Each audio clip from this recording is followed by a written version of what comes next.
I need to repeat. Hello, everybody. Good afternoon. My name is Ryan Flayhive. I will be your moderator for today's Alumni Voices series at the Institute of American Indian Arts.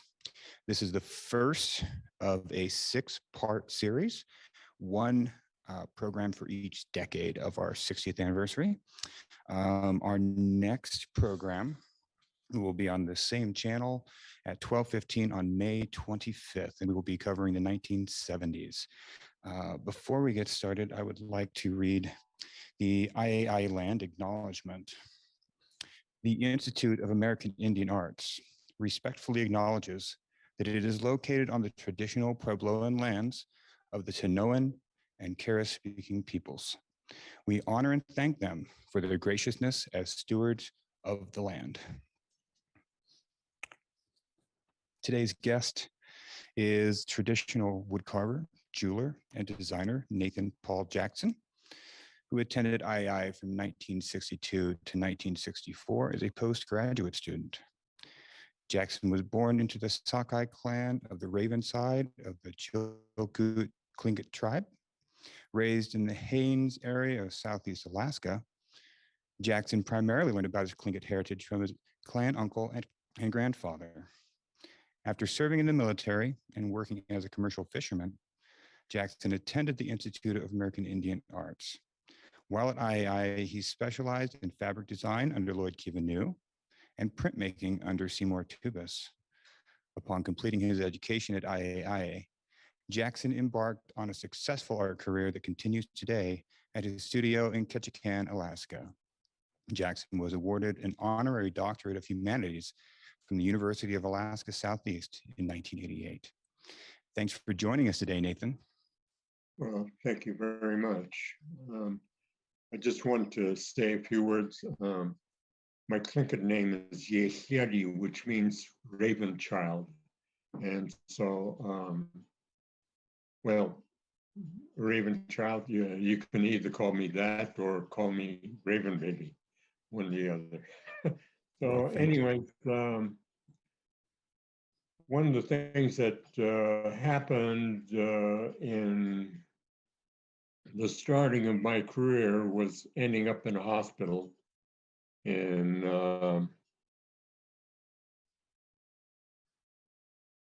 1962 because they thought I had tuberculosis.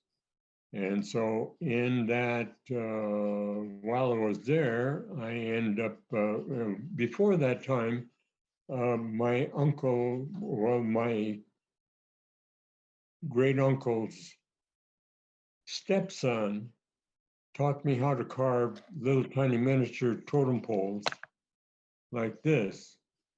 And so I thought, well, how is a guy gonna make money out of those little tiny things? And so being in a hospital was a little bit much for me. You just can't stand it, but they try to make you sleep as much as you possibly can to make sure that you're rested up. And so, but during that time in the hospital, one of the things that happened was a fellow by the name of Albert Kadawat was in a wheelchair, and I think he had tuberculosis of some sort.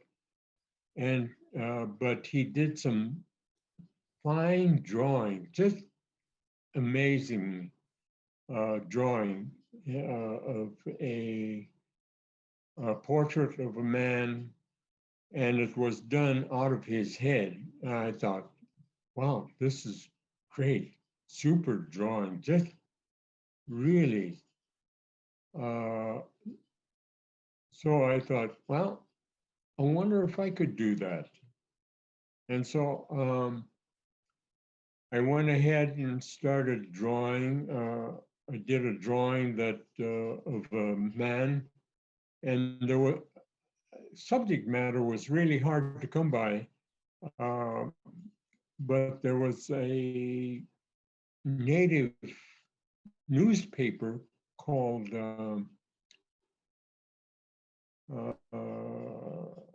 it was a Native Brotherhood newspaper, and it had a clipping in it. And so I went ahead and copied that little tiny clipping, it's about yay big, and made it bigger. And then I, through occupational therapy, ended up doing the paint mixing myself. And then I went ahead and painted the same color as my skin. And I thought, hey, that's pretty good.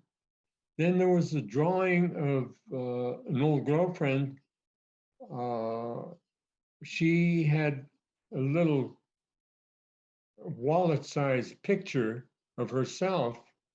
And so I went ahead and did the drawing there and blew it up and thought, well, there's the likeness. And so it was good practice being in the hospital. But then afterwards, I ended up selling, after getting 54 days there, I ended up selling the miniature poles and then went ahead and got some paints. And so when I stopped in Juneau, I went ahead and bought the paint set and started my little thing, practice on painting subject matters, Tlingit regalia and stuff like that. And then I was connected with Carl Heinmiller, who had a dance troupe. And that dance troupe was called the Chilkoot Dancers. And he said that we were going to a travelers convention in Las Vegas. And I thought, oh, okay, I'll go. I'm not doing anything. So I went and I ended up dancing. But they brought a bunch of guys from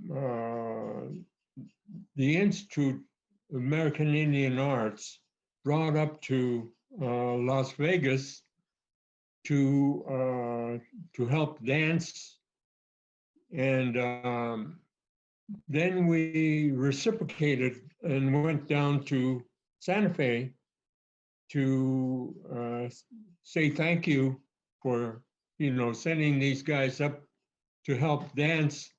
Did a little dance there at the institute, but my boss said, "Could you bring one of those paintings?" And I says, "Okay, I'll put it in my suitcase." So I did. And he says, when we got there, he says, "Where's that painting that you did?" I says, "Well, it's in the suitcase. Go get it." So I went and got it and showed it to the people in the institute, and I was accepted there at the institute. Though I went into the military and just to get away from home, but here I wasn't. I was actually the oldest one there, and so but I was accepted, and so for 2.5 years, I went there to the institute, and so it was a great experience. It was different. It was, it was. I was raised a fisherman, so everything was different to me, new to me, and doing artwork and doing printing, and Lloyd Kiva was really good. Alan Hauser, I was going to be working with him, but then as it turns out, after just getting out of the hospital, the pottery studio was there. And when they opened up the doors and everything, all this pottery dust started blowing, and that irritated me. And the sculpture studio was right next to it. And so I got away from that and started going into silk screening, and then later on working with Tubis. And so I ended up being doing printing. But interestingly enough, Mr. Tubis, Seymour Tubis, was from New York. And after going to the Institute, I had the opportunity of going to the World's Fair in New York. And so he told me all the stores to go to get paper, print paper. And so I loaded it up while I was in New York. But New York was really that was a pretty interesting thing, because one of the things that I spent a good share of the time also in the museums. And so I was able to look at a lot of the things that were done long ago that were collected there in the museum in Northwest Coast Art. And so that was a great opportunity for me. And then afterwards, after that whole experience, I ended up catching a Greyhound bus going back to Santa Fe. Then after Santa Fe, I set up a little studio and rented a place and started doing painting and stuff like that. But then Karl Heinmiller left a little message at the Institute of American Indian Arts. And when I was passing, it said, hey, they want you to call back to Haines. So I called, and Karl Heinmiller had a plane ticket waiting for me to go back to Haines. And so I said, well, okay, that's what I'm going to do. Mr. Heinmiller ended up with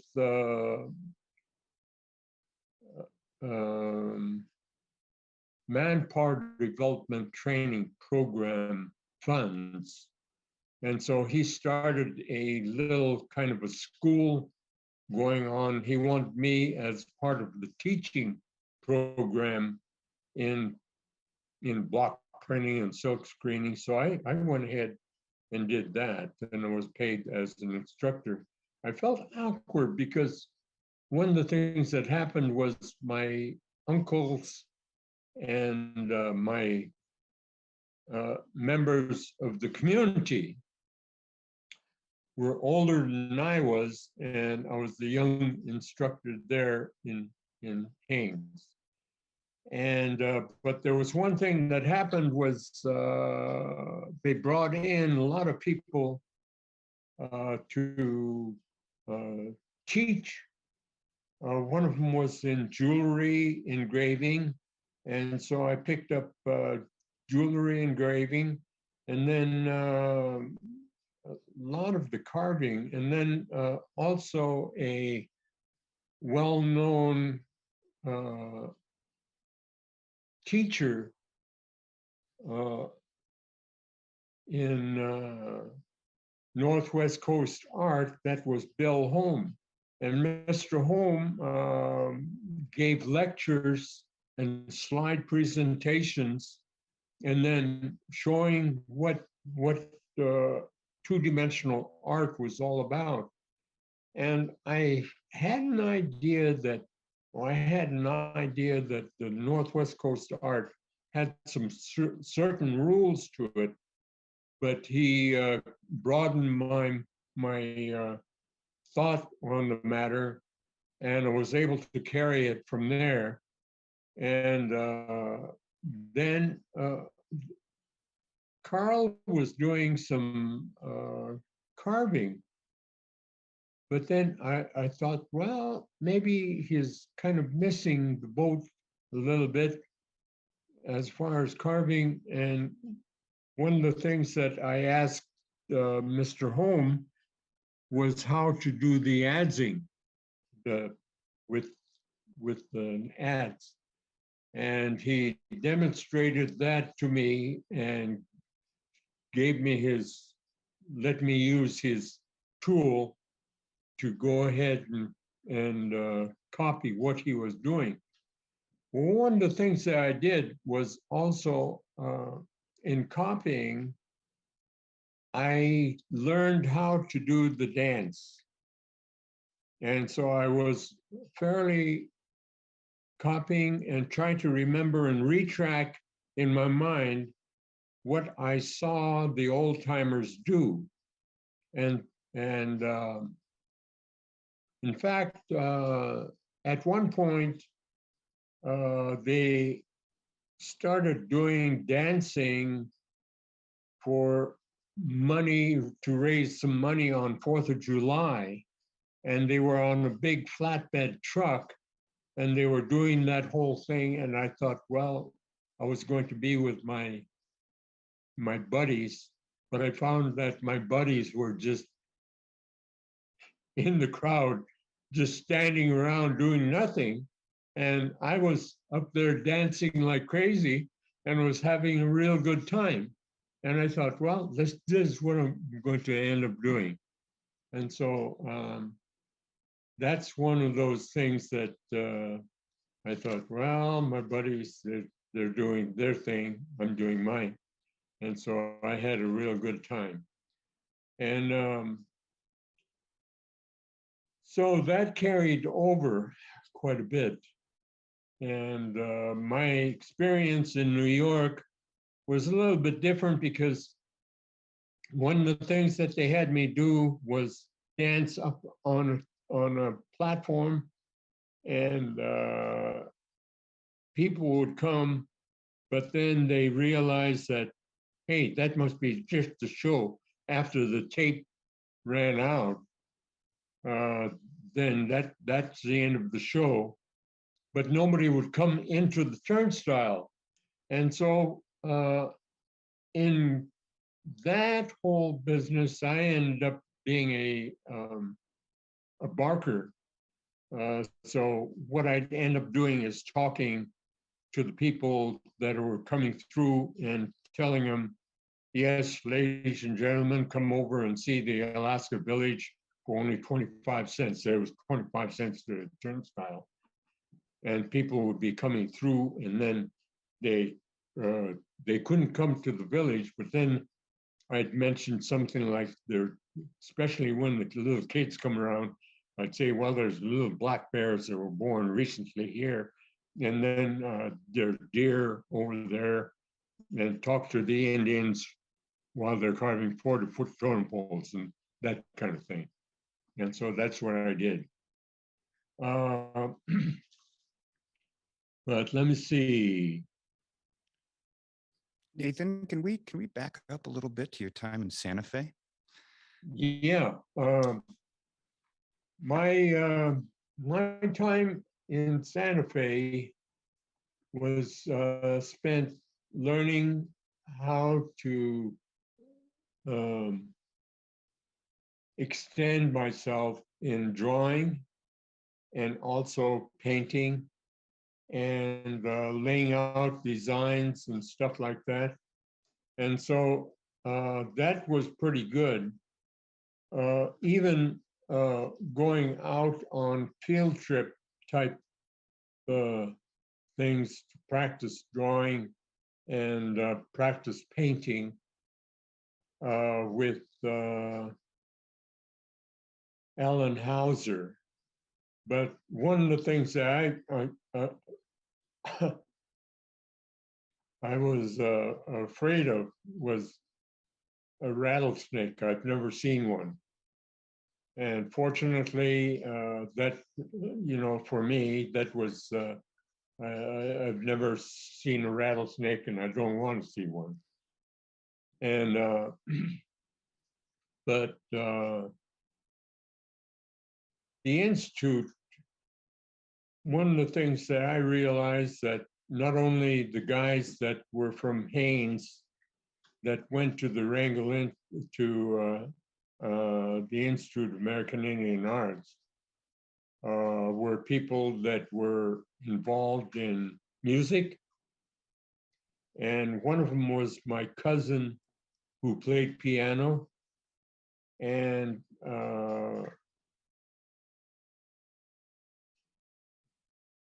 she was playing piano, practicing a particular song. I don't know what it was. She was just playing along.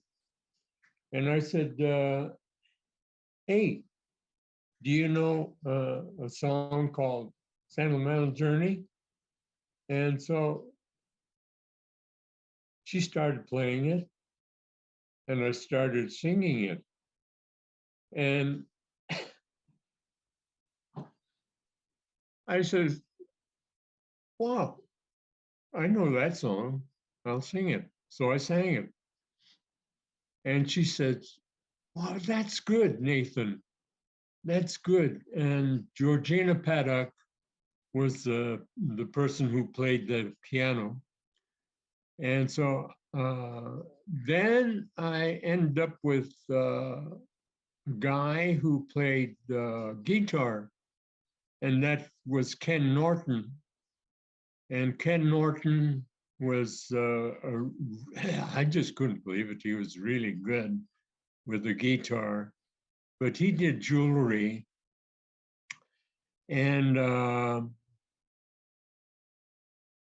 then there was Kevin Red Star.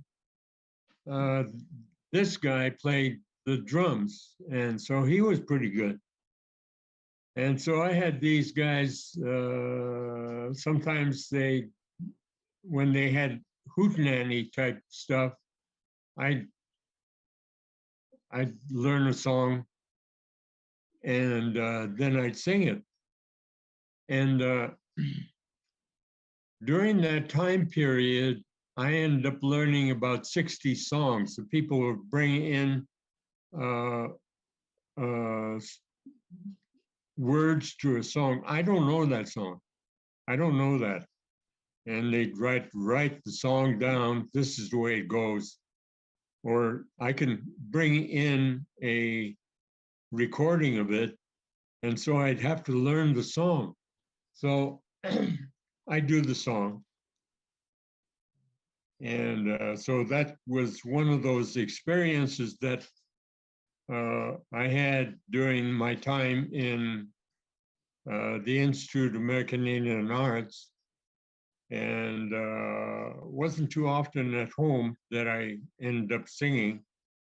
But at the Institute, that's one of the things that I started doing. So,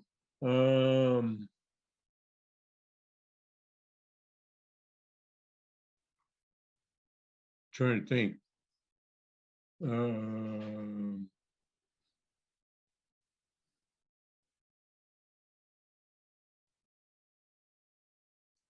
Nathan, you mentioned several students that you went with and played music with. Who were your friends? Who were your good friends during your 2 years at the Institute? Well, I had,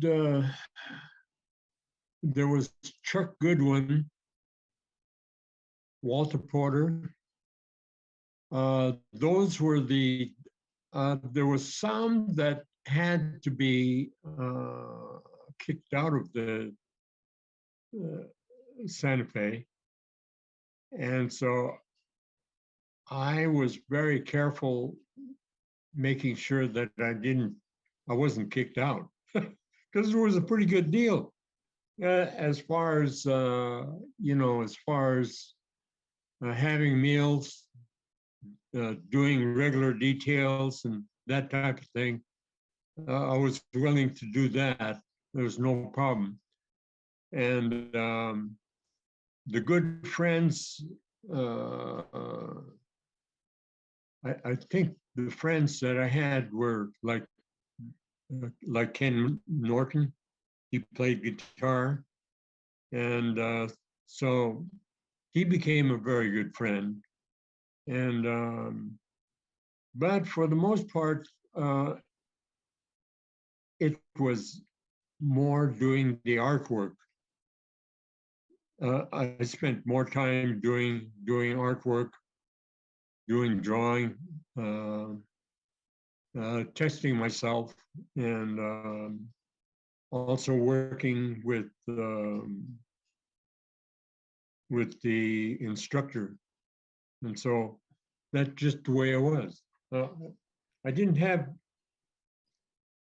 when I be let me see, I ended up getting through Seymour Tubis an award, so I went to town. I went to town by myself.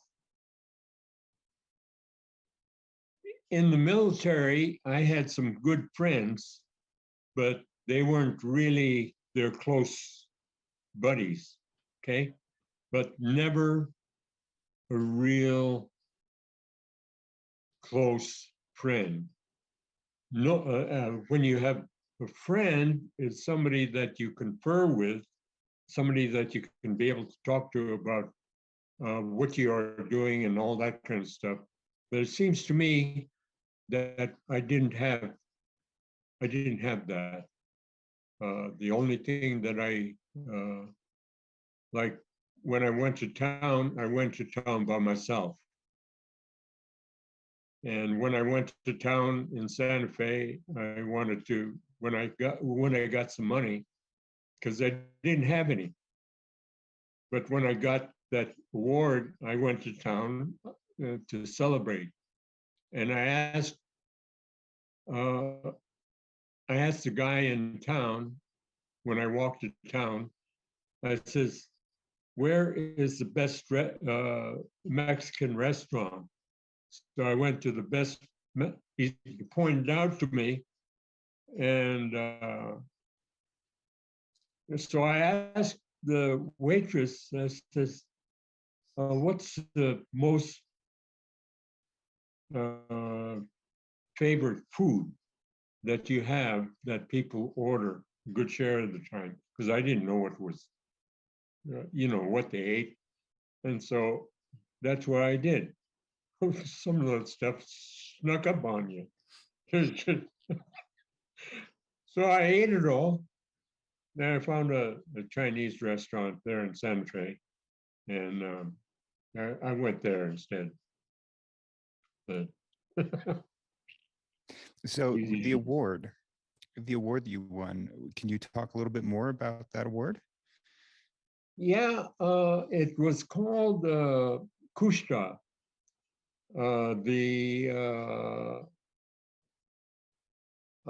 That particular thing, I think there was about $300 or something like that in it, and so I was really surprised. But Seymour, come to find out, he invited us over to his house, and his wife was telling me that he hardly ever comes home, and so he spends a lot of time. He worked on the frame on that particular project, and he matted the thing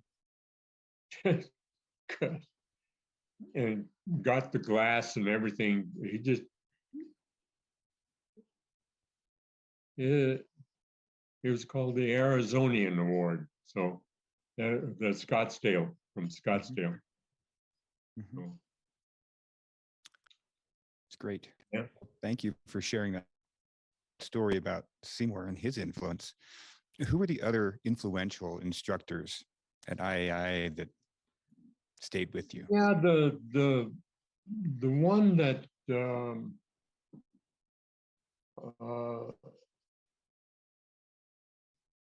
spent more time was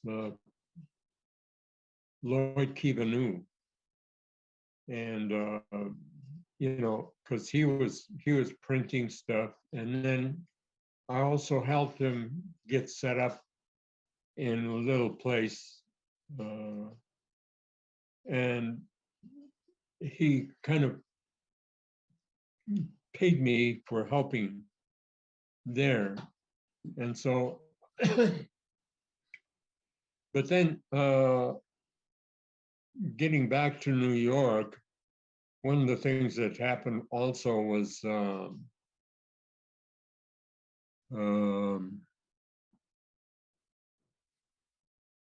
there was a Harry Anderson who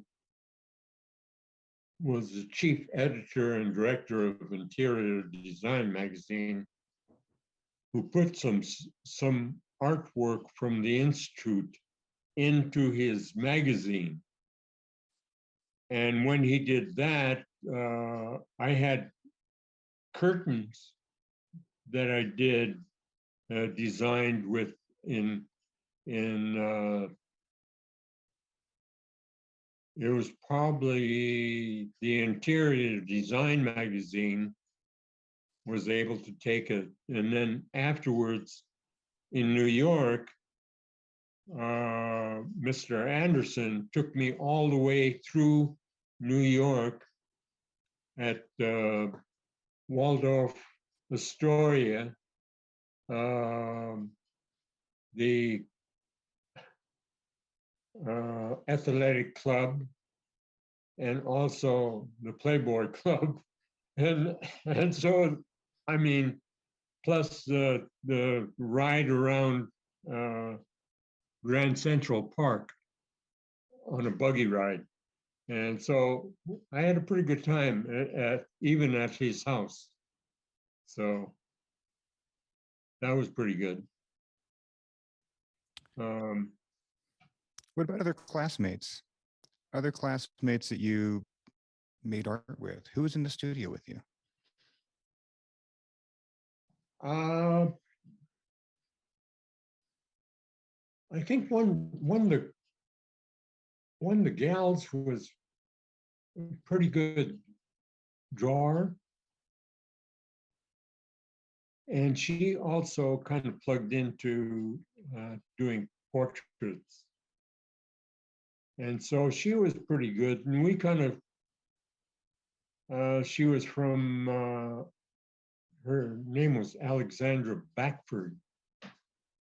And I thought, and she was from Bristol Bay.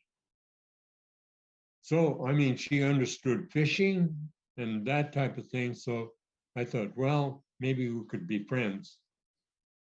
But that didn't turn out too good. So my idea anyway. So, but she came over, gave me a hand. They were doing something, I guess a kind of a celebration, round dance and that type of thing. And so I did a kind of a canvas deal. And so she helped me paint it. And I laid out the design and stuff. And so then we're supposed to be doing different dances, different songs. All the, because they, these are people from different parts of the US.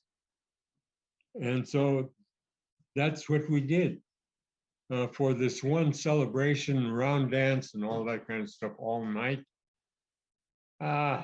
Just kind of crazy. Noise, drums going, that type of thing. So that's one of the things that's happened. And I'm trying to think. There was a Bill Blackmore who did real well in silk screen printing and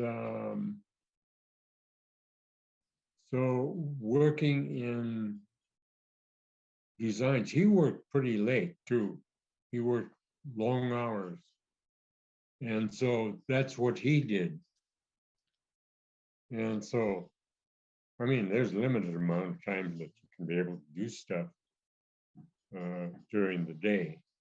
And but he worked pretty late. And he was originally from Whitehorse. So these guys weren't really, at that point, wasn't really close friends, you know, different ways. So that's just the way it goes. So we're going to start to wrap this up here. How did your experience at IAIA kind of impact the rest of your art career?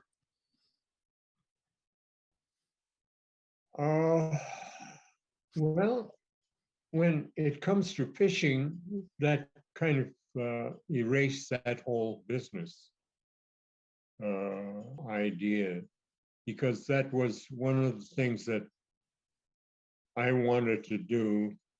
I had desire, wanted to be a fisherman like my great uncle, and those that I know at home.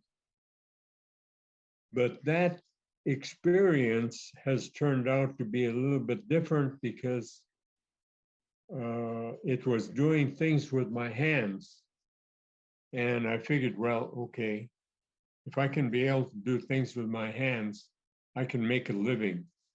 And so as it turns out, when it comes to, especially around here, I have stuff all over southeastern Alaska, but also in the lower part of 48 and around Seattle, you know, all over. And so it helped put food on the table. So that's the way I think. But I you know, there was, how do you compare, you know, eating? There's one thing that while we're in Santa Fe, eating beans and so on, it just doesn't compare with eating fish. And so I love my fish. And so I love my deer meat, you know, and that type of thing. And so, you know, it's hunting for me.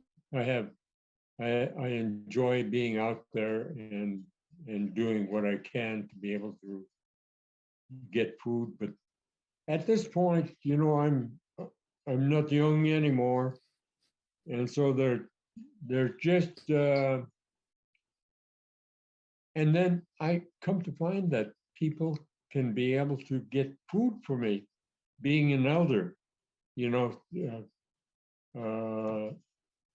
And so the native community here in Ketchikan provide that. And so that's just the way it is. But as far as projects, that type of thing, I'm still able to draw. I'm still able to work. And I've collected over a period of time tools. And so they got to be used and sharpened. And that's just the way that goes. And so it's just making a living. I'm glad to have that opportunity. How did the curriculum at IAI with adding silkscreen printing and block woodcuts, how did that impact your carving career? Uh, I think when it comes to the printing part of it, I thought one of the things that happened was when I came here to Ketchikan, uh, it was easier access to be able to get um, the wood.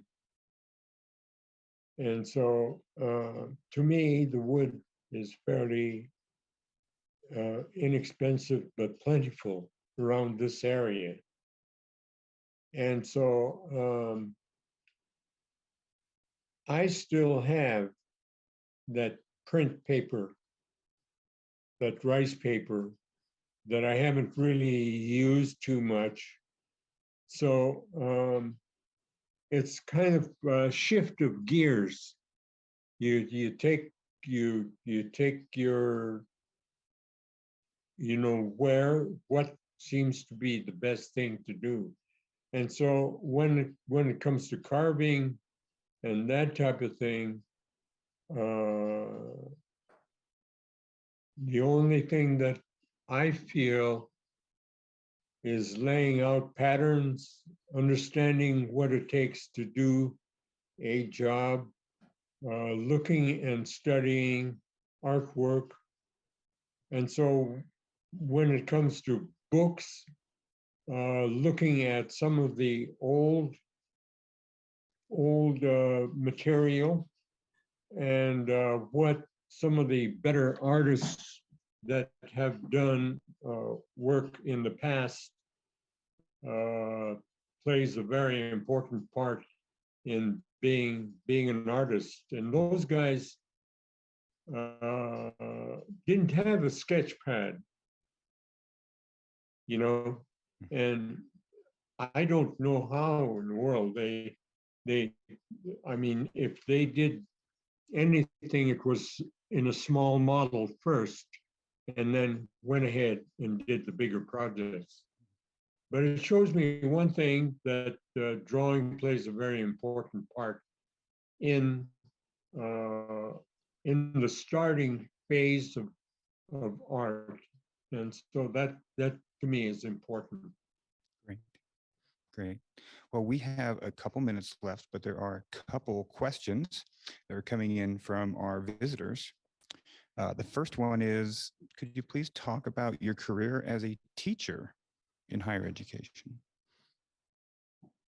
Uh, yeah, that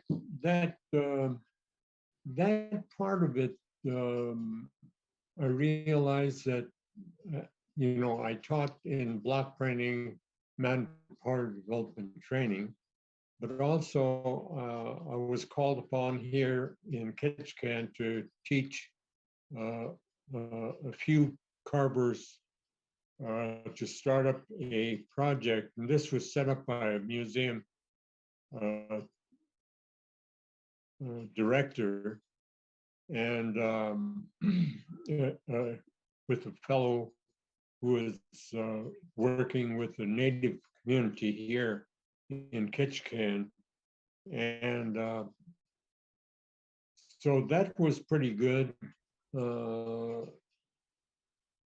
setting that up. And then plus working on other projects as a instructor, but the more I get involved in it, the more subject matters that I can be able to see what takes place. And so uh, each artist has their own little thing, but when it comes to doing three-dimensional art or doing masks and that type of thing, you have to study it before you do it.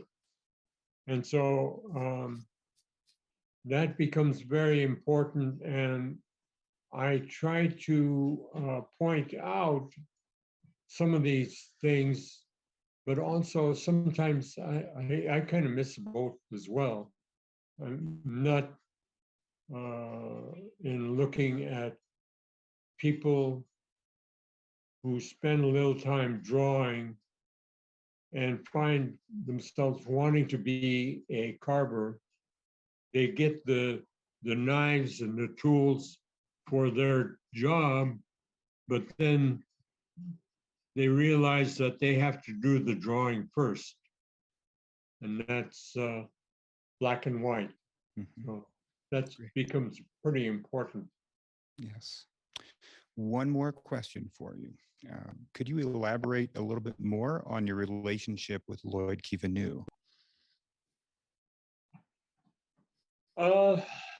Yeah, I think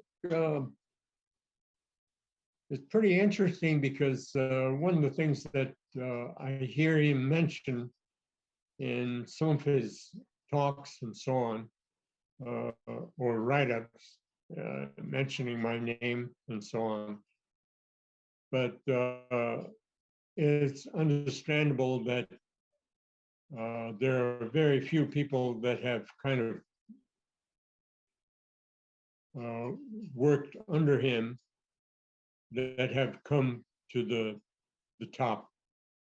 And so I kind of feel like that's very important. I think one of the things that he was hoping to do was having to